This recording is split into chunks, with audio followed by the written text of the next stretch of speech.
అందమైన చోటనగానే నువ్వు సముద్రం దగ్గరికి ఎందుకు తీసుకొస్తావు? సముద్రం అంటే నీకెందుకురా అంత ఇష్టం? తెలియదు సిరి, నాకు సముద్రం అంటే నీ ఎంత ఇష్టం.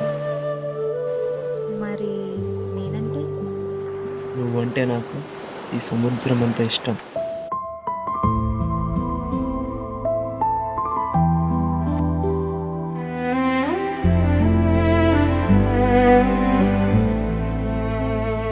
ప్రియతమా హృదయమా